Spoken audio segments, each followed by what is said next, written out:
This morning for folks in the West Coast, and good afternoon or good evening, wherever you are around the world.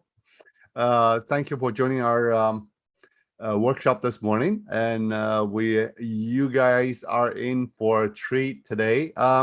Yes, so thank you, Sheldon from the Philippines. So maybe every one of you could just type in where you're listening this workshop for. And once again, I need to apologize. Is our workshop this morning will be entirely done in English. So if you are going to ask questions in French, trying to use a Google Translate or any other tools, and just trying to put your question in English. Désolé parce que tout le monde, parce que nos présentations ce matin, c'est en anglais seulement. S'il vous plaît, proposez votre question en anglais, s'il vous plaît. Oui. Okay, so without further ado, I just want to get to the, we are going to get started right now. So I see that there's so many people. Oh, there's people from Singapore, Nigeria, UAE. Oh my goodness, good. Yeah, keep them coming. Yeah, keep them coming. Do I have any? Someone from Russia as well. So good afternoon or good evening, wherever you are. So my name is Shaw Kwang. Once again, you probably guys have you guys see me before. It's not the first time, unless of course you're joining for the first time. And for those of you that's joining us for the first time, In-TAC, which stands for International Talent Acquisition Center, we've been serving the community for 46 years now, since 1975. Our mandate is to help newcomers start settling in Canada, and also help them with their settlement and employment service. And In-TAC is the employment service, the specialized in employment service. We host live webinars such as the ones today, and we also host twice a year National Online Job Fair or National Virtual Career Expo. And our 10th National Virtual Career Expo will take place on October 5th and October 6th next week. Tuesday, and it will start at 9 a.m. Eastern Time. It will run for 36 hours consecutively until 9 p.m. on Wednesday, October the 6th. So, and there are many employers, there are many jobs. So if you haven't registered, please do so. Now, mind you, the first day is restricted for people that has that can legally work in Canada. That's citizen, permanent resident, convention refugees, international students, anyone with work permit. Second day, it's open to everybody else. Okay, so if you're on a double E or you're just looking for employers to try to sponsor you, so that will be on the second day. And we also provide various trainings. Some of you actually registered for training program. So everything that we do encompass the employment services, where we're here to help you, trying to help you find employment. Now, some people say we need to increase the sound. Dr. Gao, can you hear me? Yeah, I can hear you perfectly. Okay. So I don't know. So for that viewer, maybe you want to adjust your volume, or sometimes what you can do is, I know this is kind of tricky, is log off and log on again, and then also check your audio setting. Okay, so as I said before, our 10th National Virtual Career Expo and Job Fair will take place on October 5th and 6th. While the job fair is going, there will be 2 days of non-stop workshops, live workshops. First day, it's called Discover Canada, where various communities from across Canada were doing presentation. Especially, this is the first time we're doing this at 2 p.m. Eastern Time on Tuesday, October the 5th. 2 p.m. Eastern Time. That's 10 a.m. Pacific Time. 7 p.m. England, 8 p.m. most of Western Europe, and then 9 p.m. further like Russia, Eastern Europe. So we will have a keynote speaker panel to talk about diversity and inclusion. You're going to have CEOs, president, and chief people officers. So we're going to have a very senior level executive for some of the best known companies in Canada will be the guest speaker. You do not want to miss that, because that is a you just get to hear from these senior level personnel talk about their strategies for diversity and inclusion. Okay. And this year we are co-hosting for the first time with Global Talents Alliance Canada, G-TAC. As many of you already know, In-TAC, we cannot serve, we are funded by the government, and we are only allowed to serve eligible clients, meaning people that already have permanent residence, Canadian citizen, convention refugees that resides in Ontario. So for those of you that does not qualify for our service, we always refer, we will refer you to G-TAC, Global Talent Alliance Canada. They are a great partner of us. And they do a lot of employer. They do everything like In-TAC, except they have no restriction on the clients they serve. Okay, employer connection, job referrals, career counseling. So more to come. We will actually have a session on this during the career fair. So please look out for that one. So securing job, upskilling, networking, and career counseling. Now, so as I mentioned before, folks, you're in for a treat, because we have a very, very special guest today. Her name is Dr. Gao Hermann. I guess we're just gonna keep it short. Call you Dr. Gao. Is that okay, Dr. Gao? Sure, thank you. Okay, sure.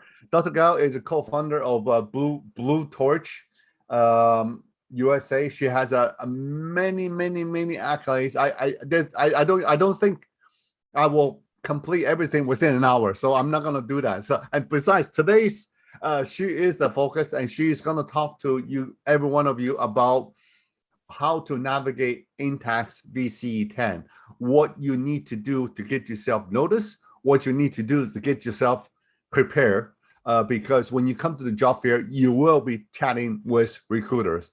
Go through one run interview, perhaps two runs of interviews. Previously, I know some of the job seekers was able to secure a job because the recruiters are there, the hiring managers there. So it's almost like it's probably the most efficient platform for you to secure a job, or at least to establish network and expand your network and get to know everyone within the field that you want to get into. Okay, so what I'm going to do right now is I am going to pass the screen to Dr. Gao right here. So Dr. Gao, you know what? I'm so sorry. I'm so sorry. I forgot to share my screen. Oh my God, Dr. Gao. Okay, sorry. There's Dr. Gao saying. So what I'm going to do right now is I'm going to stop sharing. Because and then we will have Dr. Gao share her screen. Just a quick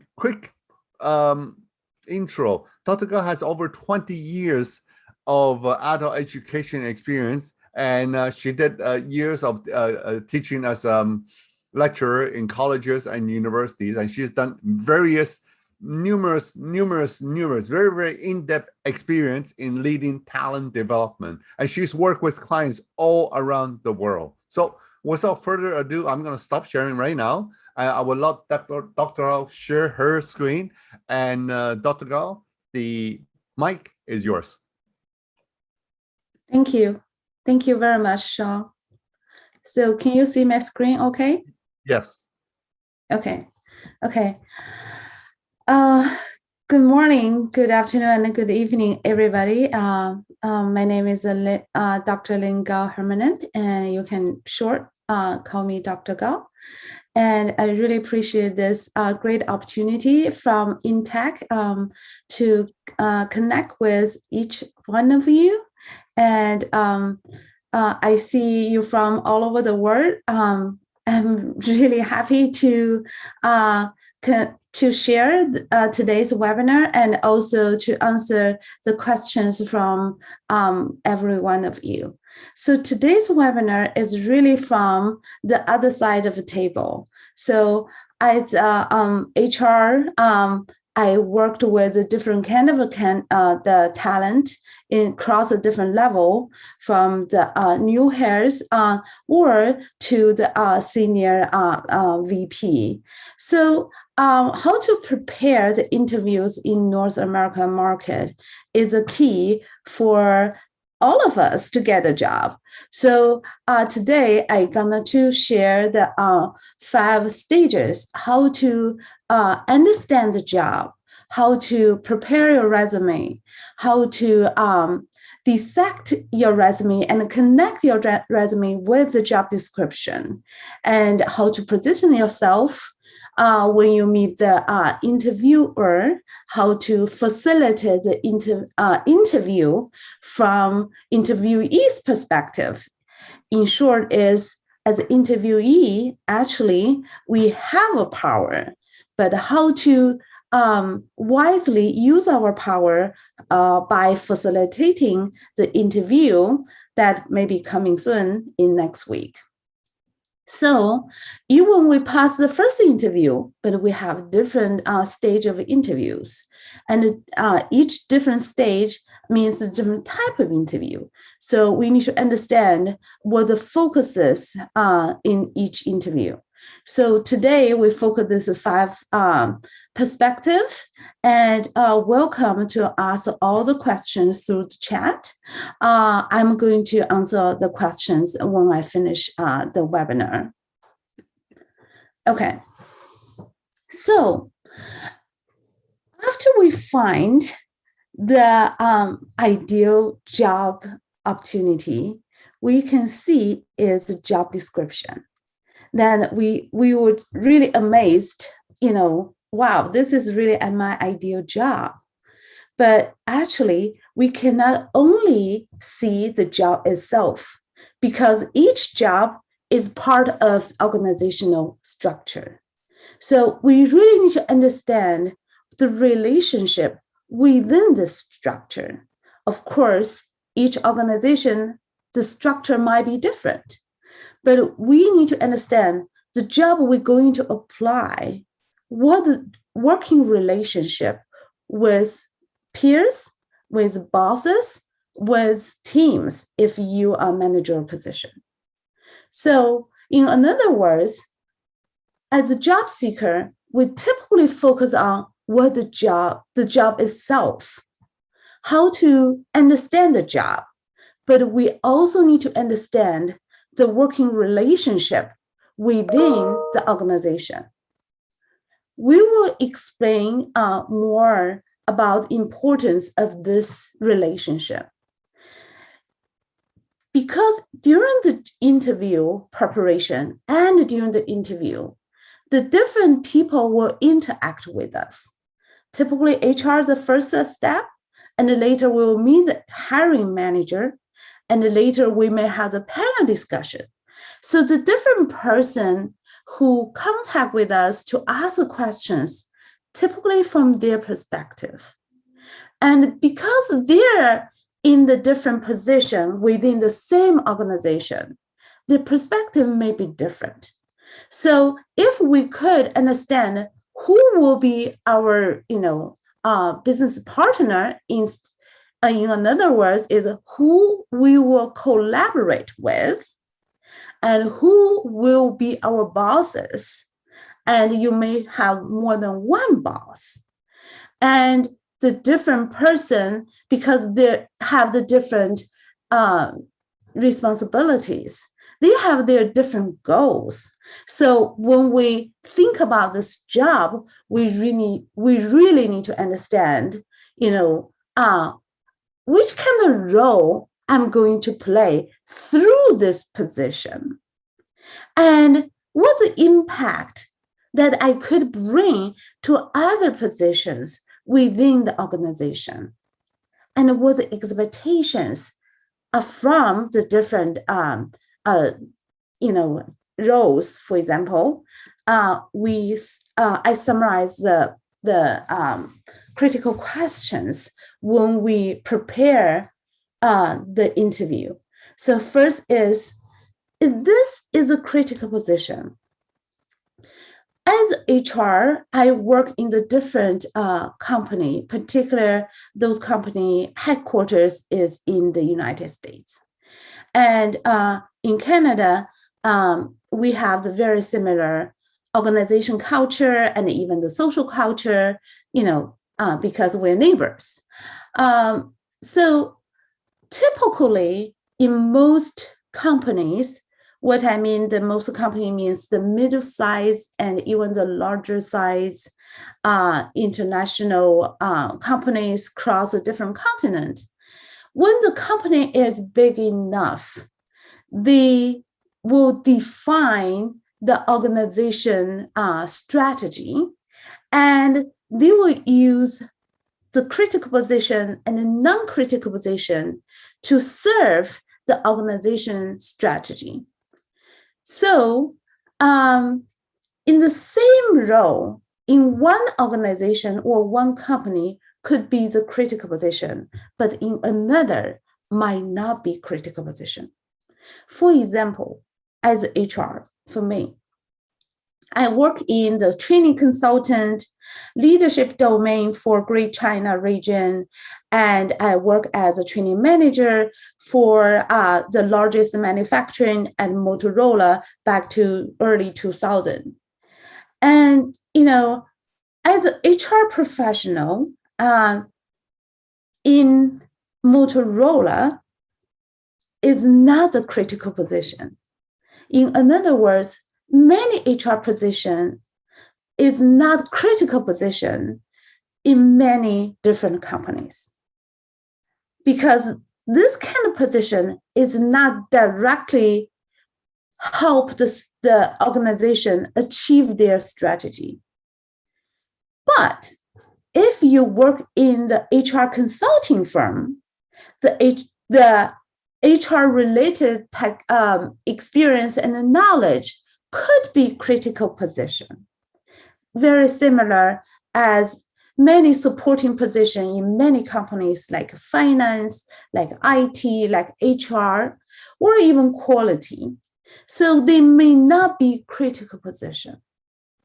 And it doesn't mean you won't have the future within the organization if your position is not critical position, which is we labeled as a critical position. That means the critical position will have maybe more opportunity when you're moving up your career ladder towards the business needs. So when you look for job opportunity, you need to understand which kind of position that you're going to apply for. That also means how many potential future opportunities within this company that you may have. So that's the first step we need to understand. The second step is what are the expectations from this position? So because the different organizations have the different strategy, and this kind of strategy may vary from year to year. So the expectation may be different. So we need to try to understand what the expectations from the entire organization perspective, and then later we'll need to understand what kind of expectation from my bosses, what the expectation from my peers, and what's my expectation from my subordinates. And when we think about the bosses, we need to understand who will be my bosses. So when I help my husband who applied for global quality head, whenever he wants to change his job, and the first question I ask him when he shares one position he's interested, my question is, who are your bosses? Because that will indicate how important of this role could be. So understand who will be your boss is really the very important perspective to understand what your job could look like. And you can easily, typically in most job description, will indicate which position you're going to report to, maybe one or maybe multiple. And then once you know which position you're going to report to, and then you can easily find who will be your bosses through LinkedIn or other platforms. So typically, I will encourage my students and also my friends or my husband to find, who will be in that position that you're going to report to, and then you can read their background. Same approach, you can find who will be in this company, particularly the position that you collaborate with, which means your peers and your teams. And in the end, you also need to investigate the organization culture, because organization culture is really, if you have a couple years experience, you feel comfortable or you don't feel comfortable in one organization or another. So that a lot of time the reason is the match of the organization culture. So is similarly like when you decide your marriage, you decide to marry with someone, within the marriage, you will feel you're comfortable or not. And your spouse, the personality or the values or the belief has been developed over decades. And it's very hard to change. Of course, you could succeed, but it will take time. However, within the organization, you will feel the same thing. But because you're individual, except you apply for the very senior position like a CEO or COO, CFO, otherwise, you're hard to change organization culture. The smart way is to find the organization culture is fit you. Then you will feel comfortable and the organization will feel comfortable as well. And those kind of culture is based on the history of the organization, based on the industry. The different industry have the different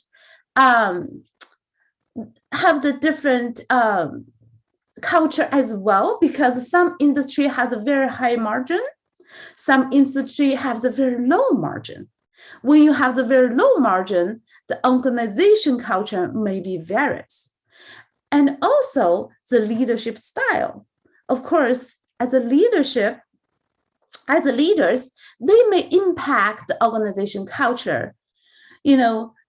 Jack Welch, when he leading GE, the GE culture might different from today's GE culture. So if we know who is the CEO, who is the C-level person in this organization, and if you know more about their background and their style, you probably can have some sense about which kind of the culture could be. So when we prepare those kind of questions, then we have the better idea about which kind of the job, which kind of organization we're going to apply for. So this is a whole question preparation is to help us understand not only about the position itself, but also understand about the organization. So once we know the organization, we need to explore even more. So, every business have their life cycle. And some business maybe start up, and their stage of their business life cycle is different from the mature business life cycle. For example, if the business is 100 years old and they are seeking for extend or expand their new business, they may have a little bit of similar way of the startup, but they still have very strong culture and a strong the business experience. But as a startup, maybe not. So we need to understand which stage of the company we're going to apply for. And also, because of different stage of the business life cycle, and then the boss have the different focuses. So maybe in the startup, they really focus on the expansion, to expand the market share, to expand the different product lines. They may not really, careful about more about maybe the budget or the cost saving. However, if in the maturity level or in the declining level, they may be very focused on, the restriction of the travels. Of course, in the COVID age, everybody, have this kind of restriction. But from business standpoint, they may think about the cost perspective. So we need to understand what's really the challenge that my boss is facing right now. If you know what make your boss lose their sleep, and then you can find a way to offer your help, then to help them to solve their challenges. So based on my experience, no matter at Motorola or at Corning, or in the different businesses, what I learned is wear your boss shoes. So if you can wear your boss shoes, you will understand what makes them suffer. And then you can find a way to help them reduce their suffering. So understand the different stage of the life cycle of the business. You will have the better understanding what is important for your business, what's important for your boss, and then you'll find a better way to serve their needs. So after we understand the business cycle, we also need to understand the industry trend. The different industry also have the different cycle, and more importantly is what the trend. And this is just an example that I downloaded from the Roadburger trend for 2050. As old enough that I witnessed the different industry changes. Particularly my earliest career was in China, and then I came to the United States for my PhD and majored in workforce education and development. So I clearly remember in one class that the professor told us in the United States, at least at that time, I believe that is 2008, and he mentioned, actually, if you look at the many report or the white paper from the Labor Department Bureau in the United States, actually, we short of the blue-collar laborers. We're not really sure too much about white-collar. So that means, college background, or even have the master or PhD, in order for the workforce development in the international. So at that time, I was really open my eyes to thinking about what's from the nation perspective, which kind of workforce we need. And then within those kind of workforce, and definitely is have the different industry, and the different industry will replace each other somehow. And if you look at some industry may exist or maybe become the very important industry 50 years ago, but due to the technology, the industry may change or maybe disappeared. So I think the different country have the different pace as well. When I work in China, it's really the blooming stage. So the GDP has been increased, 7, 8.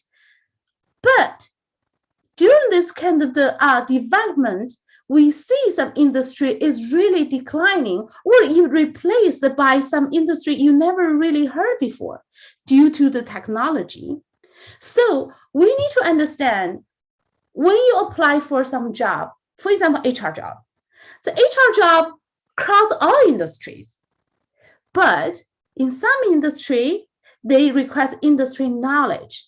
As a junior HR professional, we need to build up your industry knowledge in order to better serve your position. Then you need to think wisely, which kind of industry is rising, and I continue to build up and I grow with the industry. But some industry may be declining. Even I build up and then the job maybe disappear. So we need to understand which kind of industry I'm going to apply for and who will be my competitors. So within the industry, what's the competition position in the company that I apply for? They may be the leading in the industry, or they're in the middle, or they're kind of, just a follower. So we need to understand the position of the company I apply for, in which industry, in which kind of level of position. And then you clearly know who will be the giant competitors, who will be in the similar level, and who will be, some competitor we don't need to really care about. Then the good thing to think about this is once you accumulate your industry experience, you could have the chance to work in the competitor's company, right? So you need to understand the ecosystem of the position of the company, within the company, and of the entire industry. So understand the entire ecosystem that will help us to really foresee how many potential opportunities I may have within the company and how many opportunities I may have within the industry. So those kind of the homework, I strongly encourage each one of you to prepare before you start opening your mouth.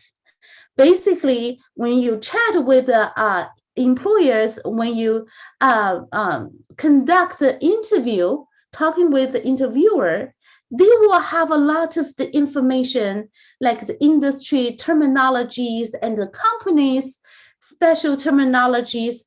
If you can grab those kind of information, they will feel, more connection with you.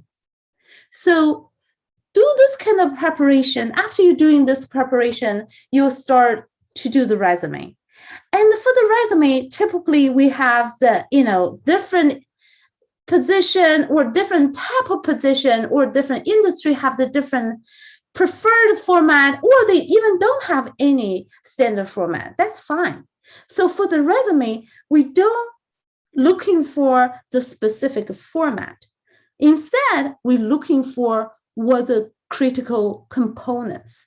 I just use this resume as an example to show what the critical components within your resume. So number one is a value statement. So typically, after your name and your basic information, you have a value statement. And this value statement is about 2 or 3 sentences. It's not long, but it really is a very concise summary about which kind of the belief you hold and which kind of career you expect. That is really the core of your understanding of the career you are pursuing right now. And this value statement may vary from job to job because the career expectations in this particular job might be slightly different from others because this particular job maybe have more opportunity than other career job, which is the organization structure and expectations from the organizations. So when you write your value statement, you need to keep that in mind. If this is serve the purpose of this job I'm going to apply for. So that is the first components. Then many people may miss, or many people may not prepare enough or revise enough or precise enough for this statement. After the value statement, of course, the job work experience is a big component. However, we need to sometimes, I think this girl is really highlight the personal projects. Some particular job, they do a lot of projects, and those projects, if you put into the work experience, may not be that visible. But this girl just put her personal projects, in the separate section that help employer to see, oh, this is a project that she has been done. And besides that, and the interest, I call potentials. So because some jobs, you fully meet the requirement, but from the employer perspective, they may think more. In other words, there are no equal amount of information between you and employer. Employer always hold more information than you did. Then you don't know what additional information that employer hold. What's the best way to match them? To match the information you even don't know. I think the best way is to show your potentials. What I'm saying is, I give you one example. So when I applied job, the full-time job in the United States as a first immigrant, so I also facing the similar challenge as you do. And also I was in the worst time. It's in the recession. That's back 2010. During that time, many companies downsizing, they just remove some positions. And typically, the first position they remove is HR position. So, and as you know, in most companies, they don't need PhD in working in the HR department. So as an international student at that time, I have much less job opportunities in the market. So, and then I seek for the job for about 10 months. Very fortunate, I got this job from the referral from my boss, my previous internship boss. And you know what?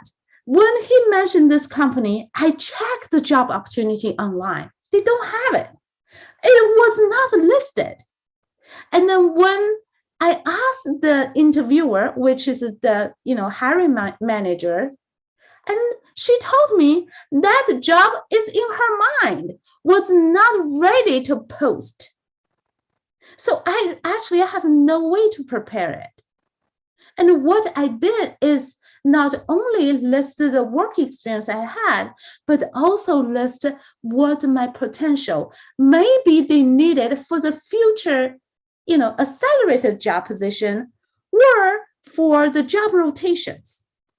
So just keep in mind, if you have some very valuable experiences, you have the very valuable the characteristic or the interest, you list it.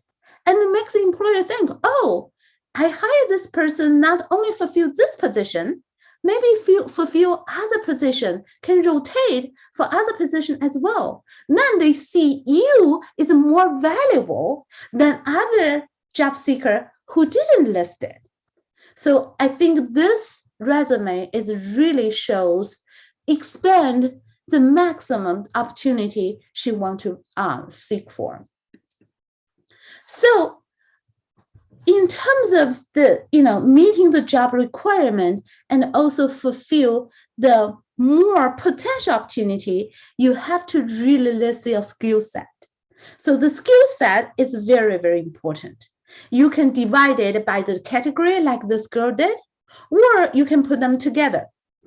And, the skill set is always required in the job description. And the background. So background mainly is about your education and also your training experiences. In this resume, I want to highlight something I think may not that appropriate.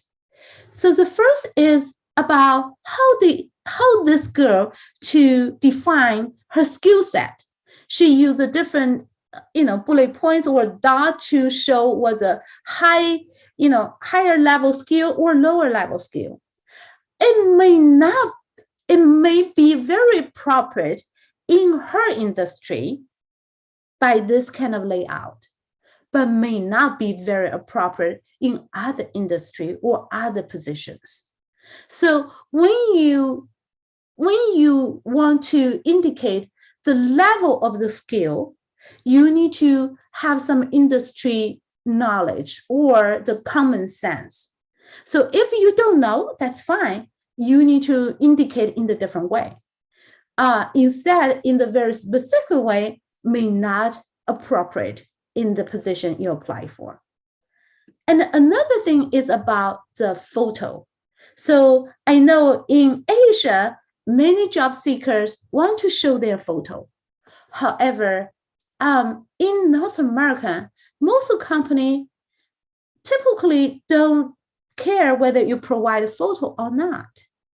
So typically in North America, and job seekers don't provide a photo until they request. That typically is a later stage of the interview. So this is how you dissect your resume from the value statement, work experience, and related project and potentials, and the very clear skill set, background, and thinking about potential risk. What information you provide and how you provide this information. Then we need to align with the job description. I just use this as an example, is also from online, is match that girl's industry, which is architecture. And in this job description, we need to really understand what that means. So first, the main part is the duties and responsibilities and the skill set. So the typically employer will make it very clean, very clear, and to show it, and the requirement.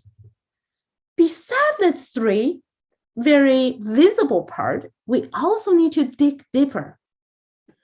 Within this job description, you will see they listed who you will work with. So in this particular job description, they mentioned is a future architects, engineers, and interior designers. And also mentioned who will your boss? Mentioned under the supervision of a project manager, number one. Number two, architect. Number three, designer. Number four, engineer, and the other stuff. So that means you have multiple boss.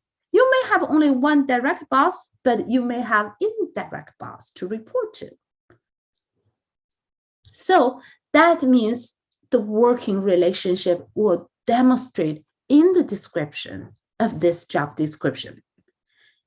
Besides that, you also need to understand what the scope of your job. So in North America, typically they will clearly define what is your scope. So in this job, it clearly shows that in the design process is all phases of the design process, right? And this within this design process, you work with real life projects exposure. As a student for that lady is, working with a real life project is a big deal. And also you are supporting the different projects. So that is the scope. Whether you feel comfortable with the scope. For example, if you have the very, limited experience, you don't have the full face of the design process, you will know this may not exactly match your strengths. Or if the scope is very large, you don't have, extra time. If they request extra time and you have a lot of family responsibilities, you may not, best fit of that job. So we need to understand as much as we could through the job description. And those kind of description and also indicate the culture. So this job description indicates in the two places about their working culture. They mainly is collaborative and also fun and want the engagement and have the future opportunities. So those kind of information, we need to really try to find it out and align with the resume.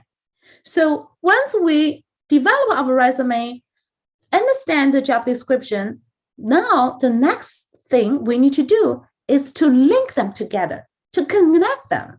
For example, in this job description, they request, sketches. Okay. And then in this resume, under the technical skill, they have hand drawing, sketching, they listed. And the same thing, they request the CAD, and they mentioned in the technical skill have the CAD. I think many of you may understand, may know, or may not know. Many companies will scan the resume through the machine, which is, AI will scan your resume beforehand to HR. And how the AI do it is through the critical terms, the words. So if they're looking for this and you list it in your resume, you very likely pass the first step, which is AI, and then be reviewed by human. So it's very important to see, what they required, whether I listed if I have. And also in this job description clearly mentioned our collaborative work environment. And then this girl listed have the teamwork. And also in her value statement is emphasize team working skills and, love to working together is really her belief. That is match the company culture, which is very critical. Then when the school mentioned all phases, and then she clearly indicate participate in all phases of the design. So once you linked all the critical parts, we also need to prepare the questions. Why? Because whatever the information you indicate in your resume, they will ask a follow-up question. Particularly when there's some, components like teamwork that they really care, and you also list it, they will ask, which can give me some example about teamwork, how you do the teamwork, right? They also will ask the detailed question about the project that you work with, and also to ask, like you said, you have to do the problem solving, and give me the example, which kind of problem you have solved, which kind of role you play, what the result will be. So those kind of questions will definitely be asked. And for the job seeker, what we need to do is to provide the solid example under each line. I clearly remember when I'm looking for the job, in my resume, at every single line, I have the example. And also in the job description, every single line, I have example. And then this example for the same, connection will be the same example. So it's very important for us to do the very solid homework. Once we really, connect between the job description and, our resume, we can be very confident. So in this resume, and this girl mentioned the personal project, here is some question mark, because within this personal project, she didn't clearly indicate what her role was and didn't indicate what the result of this personal project. So that is something that as job seeker, we need to be very careful about it. And we should clearly indicate which kind of role and what the key technology I used, what the result I delivered. So after this preparation, Then we go to next stage to do the interview. Before the interview, we need to think which kind of first impression we're going to give to this particular interviewer.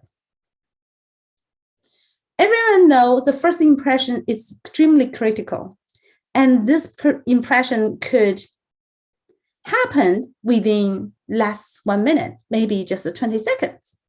Okay. And then if you don't think about what kind of the impression you're going to give, you may give the wrong impression. So for the first impression, the number one key is memorable, because employer, particularly during the career fair, they will meet so many people. And then you need to make them remember you.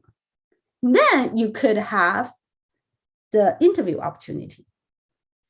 But which kind of the thing you want the employer want to remember, and why you want them to remember this particular characteristic is very critical.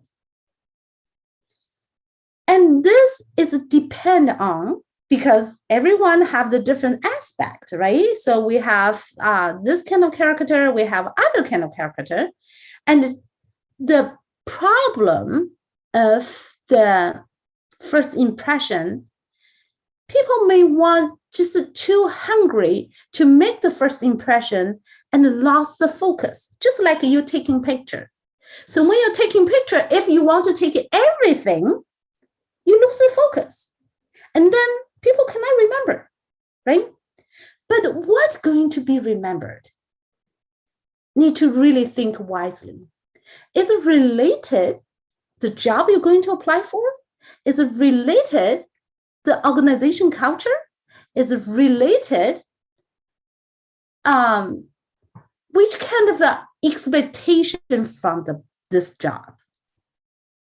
So in other words, in the different job you're seeking for, the first impression might be different, slightly.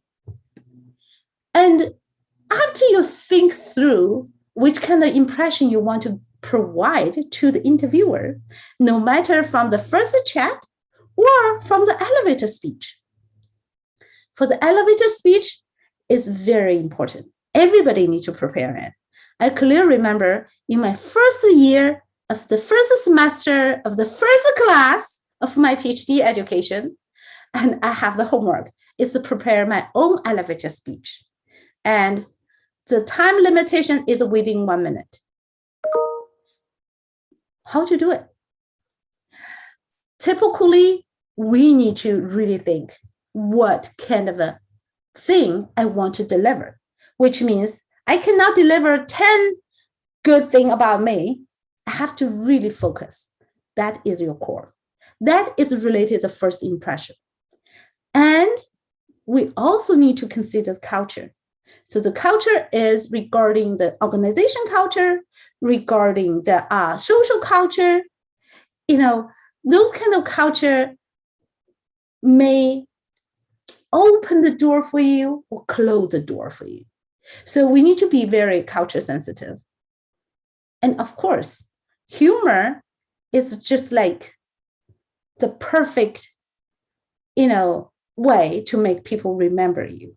So if you can make the very appropriate humor, adding them together with the culture sensitivity and very clear show your core characteristic, you can make perfect elevator speech.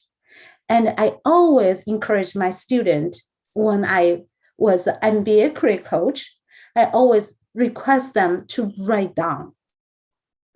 But I remind them, don't recite your elevator speech. Because if you make it extremely very smooth, give the impression is you just recite it and you say that to everybody.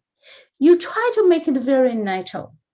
It's very hard. Actually, it's kind of the silver lining, how to make sure you remember everything, but not recite way to impress your employer.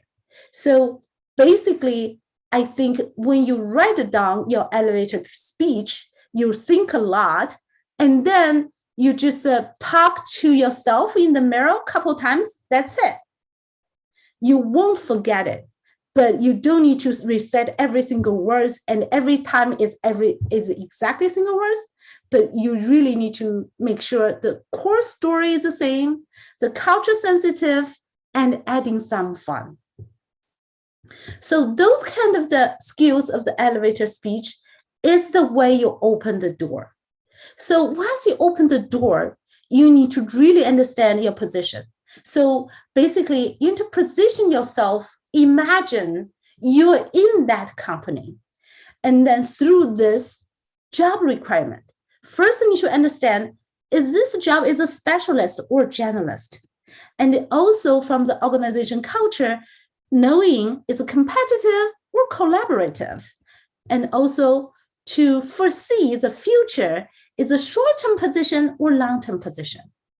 So you need to understand, once you get this job, which kind of job is a specialist, very competitive culture, and a long-term seeking for the, for the job promotion and can work there for the long term, or you looking for the job is a generalist and is collaborative position and just a stepstone for myself. So understand which kind of the job and understand the position in that future company, you will know how to lead the interview. So the interviewee always have power that many interviewees may not aware or even afraid to use that power, because interviewee have the opportunity to guide the conversation during the interview. But how to do that?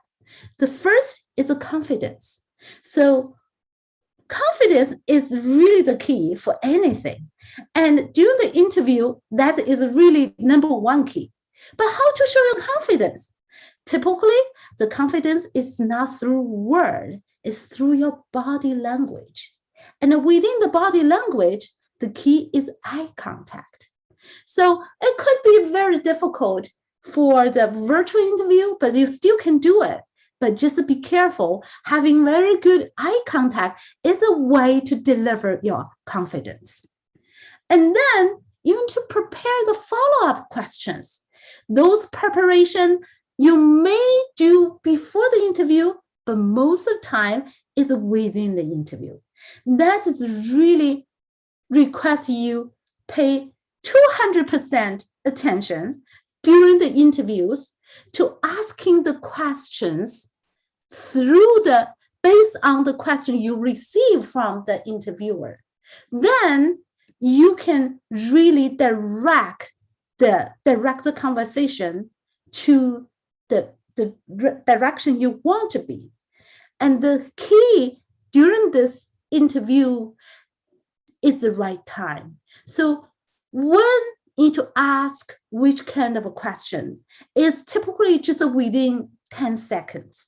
So doing more interview, doing more preparation will accumulate the experience for you how to guide the interview to the direction you want to be, because some question they ask may be your weakness, but some question may be your strengths.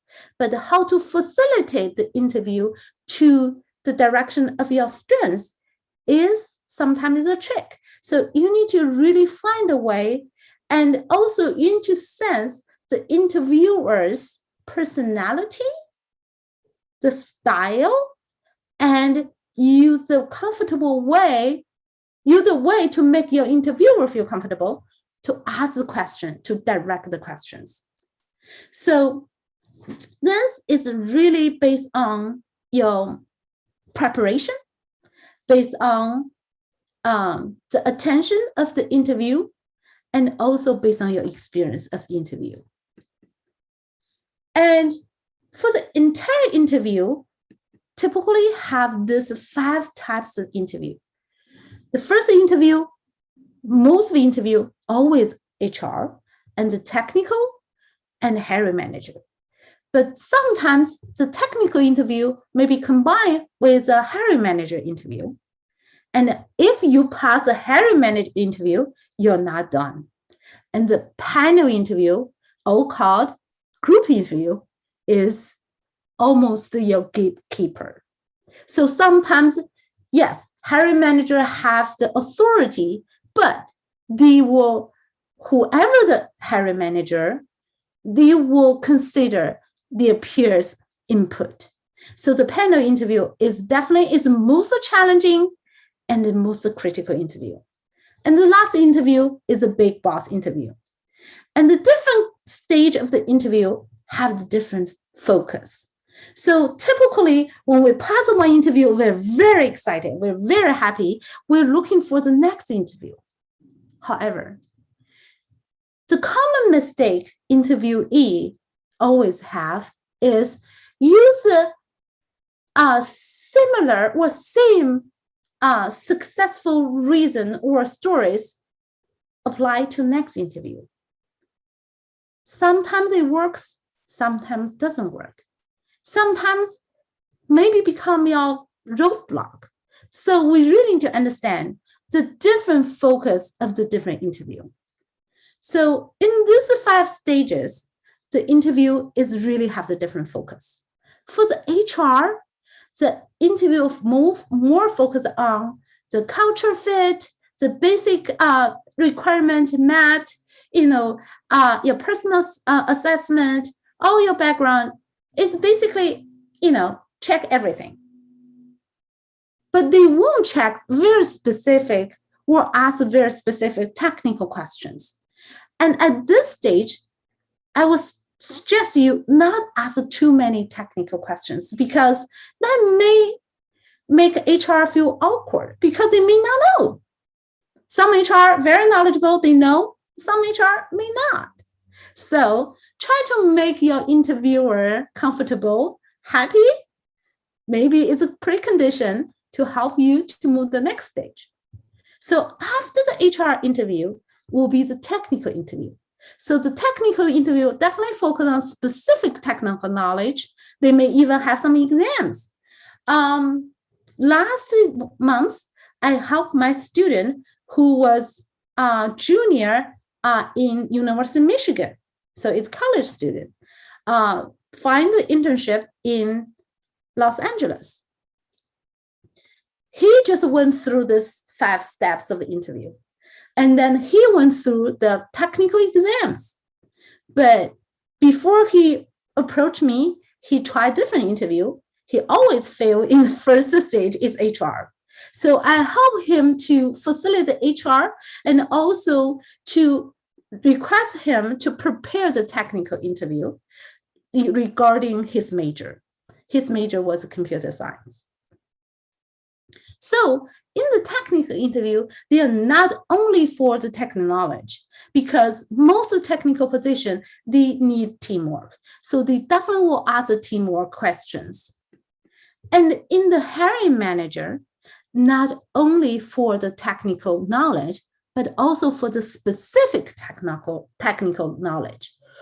Those kind of knowledge may have the deeper, applications or have the broader applications. So we need to really try to understand, within your technical umbrella, really know the knowledge and align with your technical experience. In the hiring manager, the one thing is different from the typical technical interview is the learning curve. So because the hiring manager maybe have more position in their mind, or they may have the future project in their mind, is not directly related to the position you're applying for. So they want to test you not only fit in the current position, they may want to find someone can fit the future position. So the hiring manager always testing your learning curve and always test your potentials. And also, hiring manager will test the team culture fit. Sometimes HR was informed by the hiring manager saying, oh, we want this type of the candidate, this type of a personality. That is really regarding the team culture fit. So those kind of fit will make hiring manager's job easier, because if you are not the team culture fit and he has to facilitate all the fight within the team, that's nobody want to do it, right? So when you're facing the hiring manager, you need to keep those information in mind. Then if you can move to the panel interview, congratulations, you're almost there. But in this interview, it's very challenging, because this interview typically is from the different department, different team, even different business unit. They will ask extended knowledge, particular technical knowledge, and they will ask extended experiences. They will ask the project management skills and soft skills even more. Why? Because most positions need to collaborate cross-functionally. They will have the team collaboration between the different teams. And when during the different collaboration, they request a different knowledge and experiences. They want to make sure if they decide you doing this position, you will be the very good team player.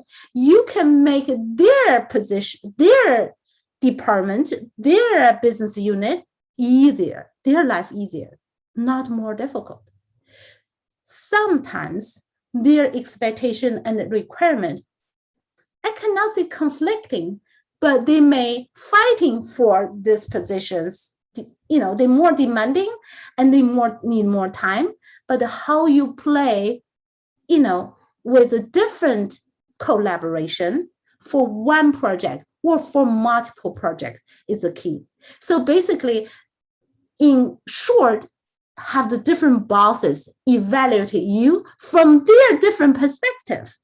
How can you make sure within maybe 5 seconds, the answer you provide can satisfy the different bosses? Could be very challenging. So when you provide the answer, you can not only please one boss and to make other boss think, oh, this is not good for my team in the future. So during the panel interview, we really need to be very alert, very sharp. When we provide information, we provide the answer, we need to really consider the multiple perspectives. If you pass that interview, I think you 90% chance have the offer. And the last stage for the big boss, particularly for the manager position. And the big boss evaluate you in a different way. In other words, that is really when I did leadership development courses, and I always remind my participants is the different position have the different requirement. Even the very similar position or this in the same function in the different level, the expectation is really different. The ratio of the job, the focus of job is different. So when you face the big boss care is different what the hiring manager care.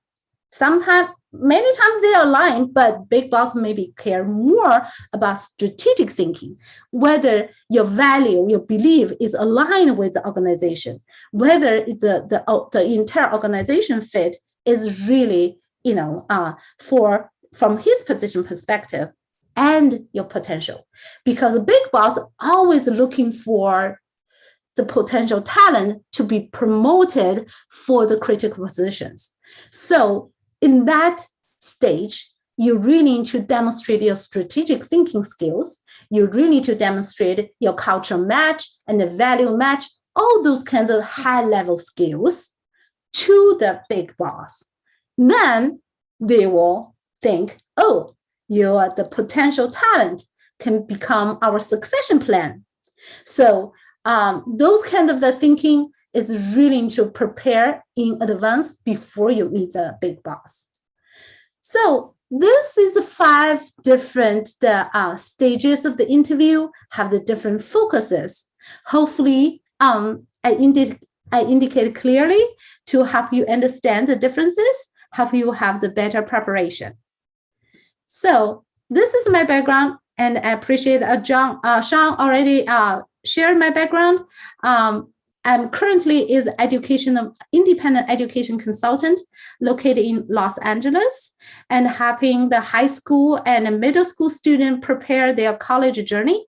And prior to that, I was an HR professional in the very different companies. And this is my email.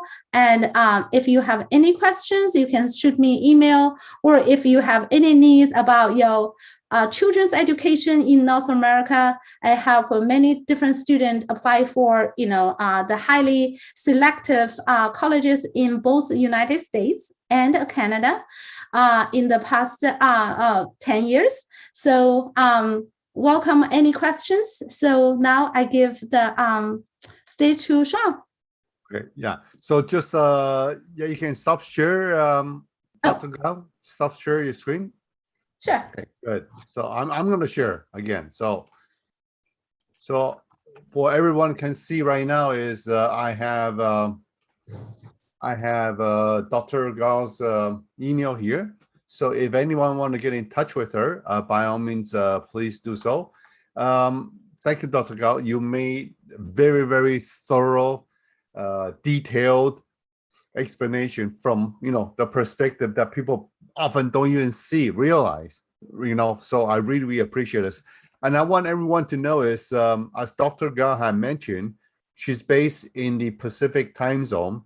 She actually started prepare for this workshop this morning as early. I think she's got up like 5 o'clock in the morning, because there's 3 hours behind. So just so you know, it's the dedication. So I want everyone, if you could just go to the chat room and give her those little emoji, little hand claps thing in the chat room to thank her for the time. And I really, really encourage any one of you that's seeking career service advice, definitely please get in touch with Dr. Gao. Her email is lin.gao@bluetorchusa.com. lin.gao@bluetorchusa.com. Dr. Gao, why don't you type your email in the chat box as well? Okay, sure. Yeah, make sure it's to everyone, okay? Yes. Okay. So while she's doing that, there were some. Oh, thank you all, and I know that there's people from just about everywhere. Yes, thank you. Oh, the accolade just coming in right now. That's unbelievable. Thank you all, really, really, really, because it's really, really hard to book Dr. Gao, and it was through, guess what? A network that we were able to get Dr. Gao, to come online to do this such an informative workshop. So right now we just posted the polling. So while you're typing your chats, or when we're gonna go to the various questions, I want you to take about 30 seconds of your time and just to write down, give us a feedback on what you think of Dr. Gao's workshop. Is it useful? Is it not useful? And of course, you can also send your feedback to info@gtac.ca if you have any questions that either it's for G-TAC or from Dr. Gao. You can always send that to us as well as basically anything. And if we don't get to your questions, by all means, send it to us at info@g-tac.ca, and we will get back to you on that. Now, I also want to remind everyone is the upcoming job fair. That's next Tuesday and Wednesday. So I want to re-emphasize. On the first day, on Tuesday, it is open to only people that's legally entitled to work in Canada. You could be outside of Canada, but so long as that you have or like outside of Canada doesn't mean doesn't mean like you're like say in Africa or Central Asia or Asia or Eastern Europe or South Latin America or elsewhere. Outside America could be as far as close as 60 miles from Ottawa, which is Ogdensburg, New York. That's considered outside of Canada. Okay, so it's so outside of Canada, even people in the U.S. you'll consider outside of Canada.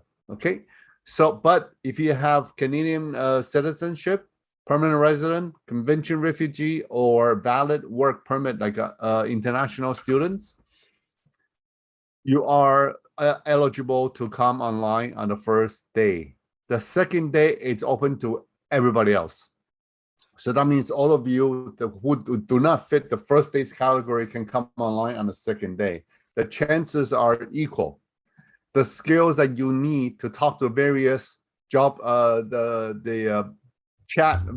company representative are equal. Okay. Now, Dr. Gao mentioned something I want you to know is the reason why I'm showing this slide is on that day, it is very, very likelihood you will encounter the first one, perhaps the second one, and the third one. Okay, 1, 2, 3. That you will be meeting with the HR.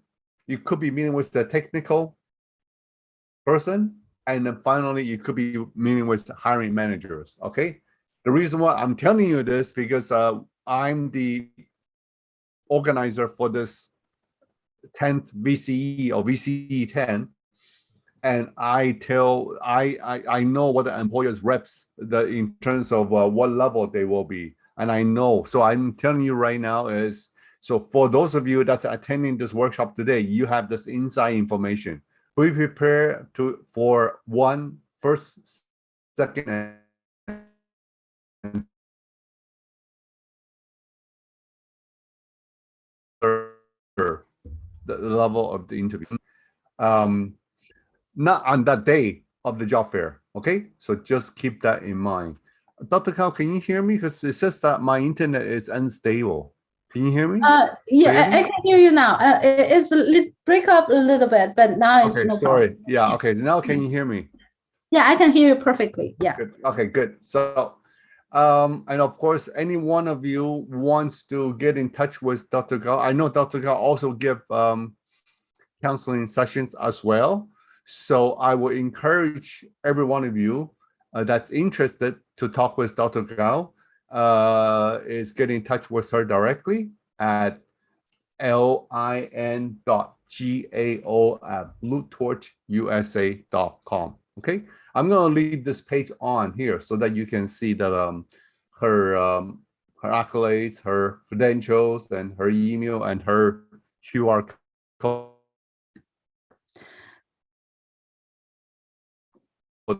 You broke up again. Can you hear me? Getting in touch with her. So, Dr. Gao, there's nice resume. Hello, can you hear me? Whoops. Hello, Okay. yes, I can hear you. Can you hear me? Okay, now I can hear you. It seems like internet has some problem. So yeah, actually, every Thursday morning in our area, there's always the internet problem. Oh, really? Yes. Okay. Yeah. Actually, you guys can find me in the LinkedIn as well. So you use my name, Gao Hermann. You can find my LinkedIn as well. Actually, I should share my LinkedIn here. Hold on, I need to find my LinkedIn. Okay, so okay. Dr. Gao, you missed my question. My question is, there was a question from one of the viewers saying, is it important to customize your resume? Oh, yes. Yes, it's a very good question. This is my LinkedIn. So for typically, we will customize the resume for each job. May not big customization, but you need to understand that because the different job have the different requirement. And then when you customize resume, you need to highlight your resume, some skills and some job experience, maybe even change the order or change the focus of your resume. You definitely need to customize your resume. Okay, thank you. Now, question to Kunal. Yes, if you have a permanent resident status already, or even you already got the letter of confirmation that you haven't, the letter of confirmation, then yes, you can participate in the first day, even though you're currently outside of Canada. Okay, so yes, you can participate in both days, the first and second day. And there's another one that says international students. Yes, I mentioned that already. International students can participate in both days. Okay, because right now Canada has a huge incentive immigration policies towards international students, because ultimately they want you guys to stay here after you finish, after you graduate. So I think that that's probably the same just about in all these different countries, right? Okay. This is a good question. Hold on. I just want to understand the LinkedIn thing. I think the LinkedIn request doesn't matter whether I'm the premium member or not, because I did get LinkedIn requests from the different people, even I'm not a premium member. So I don't know why that you cannot, but the connection is need to get my approval. So basically you send the request and then I receive the request and then I can approve and then we can connect. That's how the LinkedIn connection. Okay, good. Just clarify that. Okay, good. Now, some people say, so when you apply on the online job fair, is it coming to In-TAC or direct to the employer? The answer is directly to the employer. Okay. We're the platform provider, but when you apply for jobs, you will be, it goes directly to the employer. Okay. Now, there are many questions in the chat box is exactly what I guess Dr.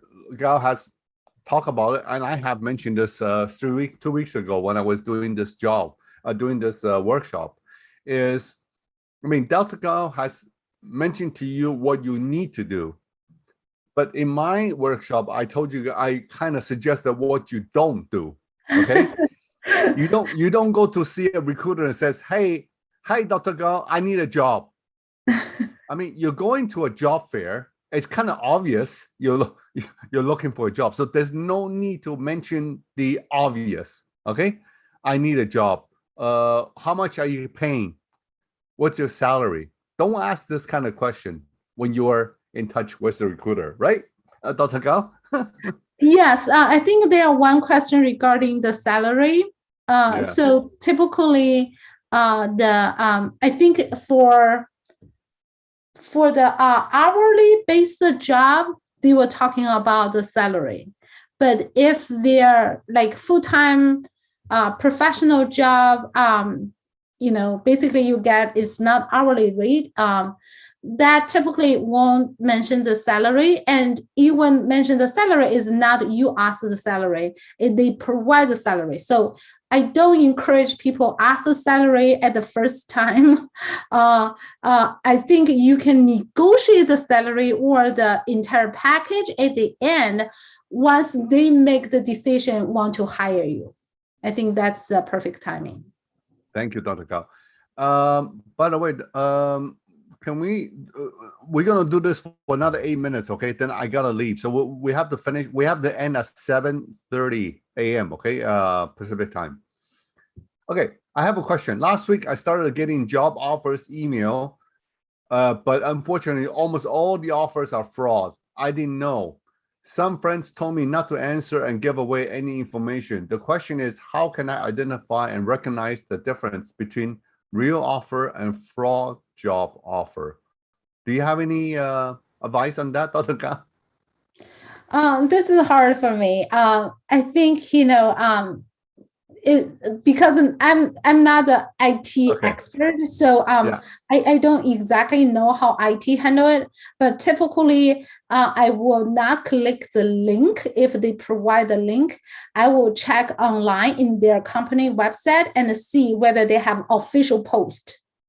Good. I think that is a way to verify whether it's fraud or not. Yeah.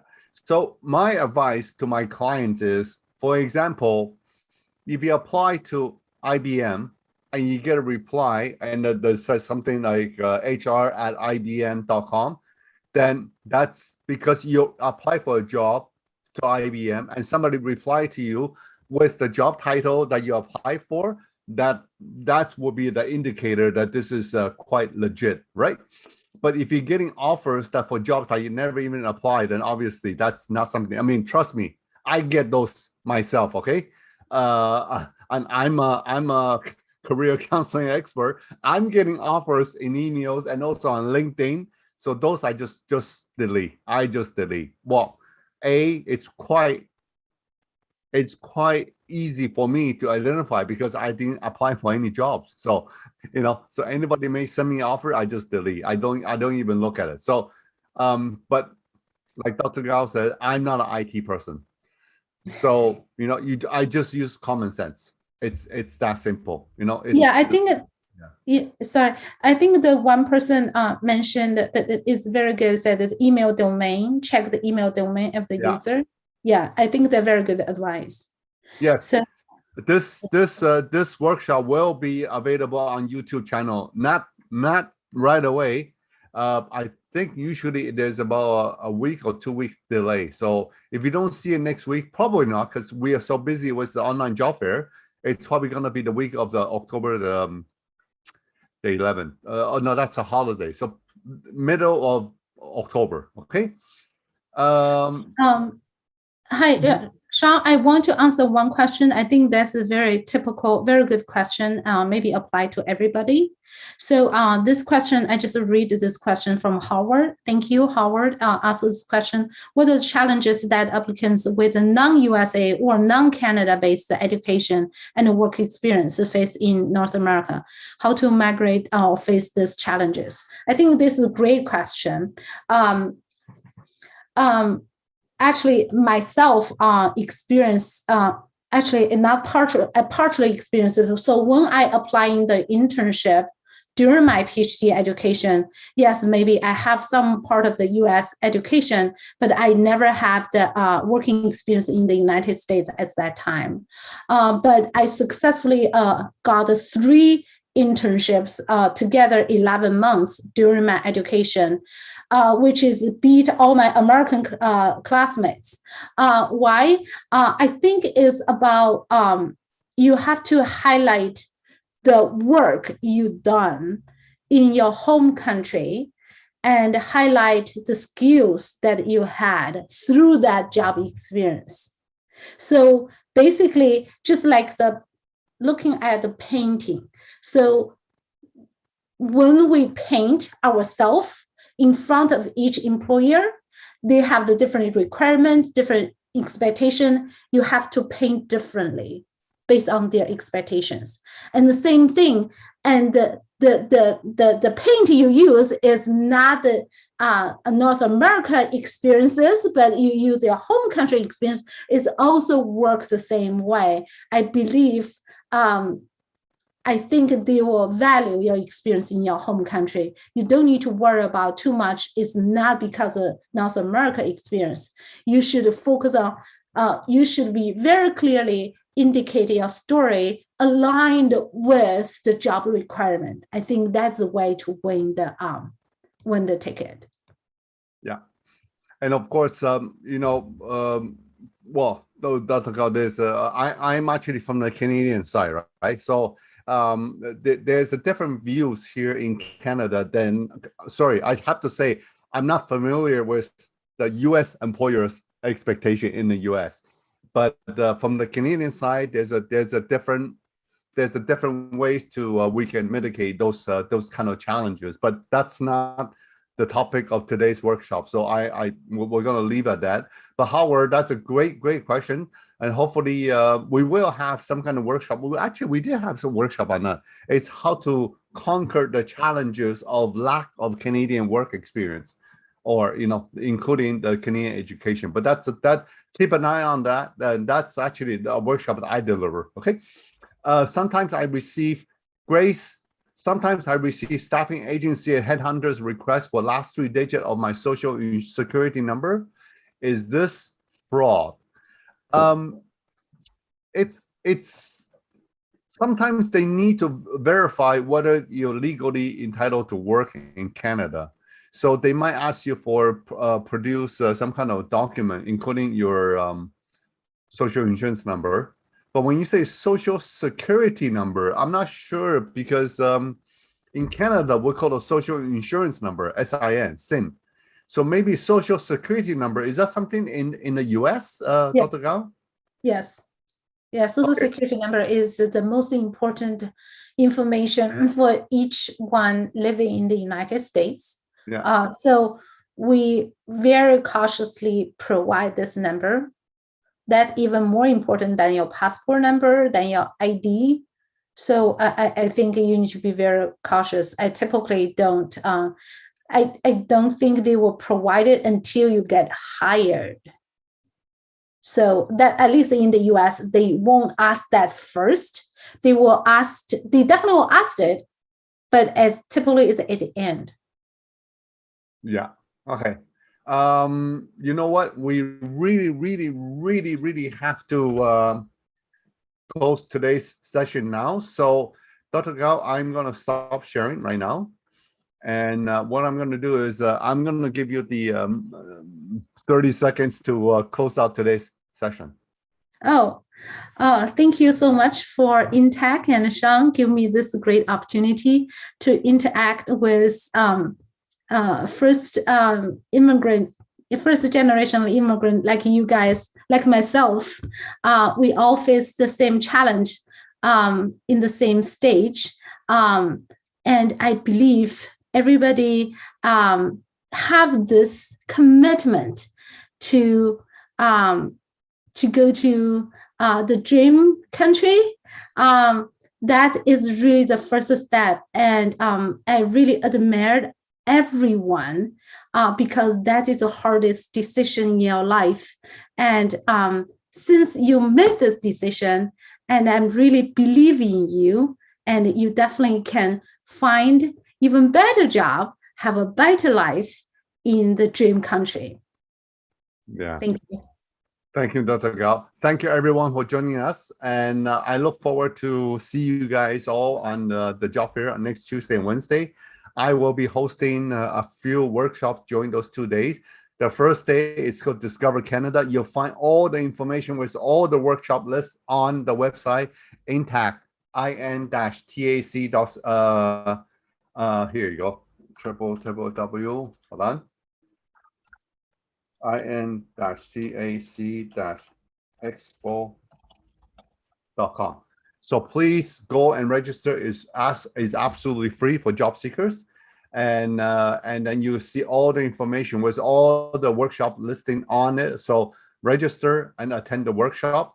You can learn a lot. For those of you that wants to thinking about settling in different parts of Canada, we have Langley in BC. We have New Brunswick.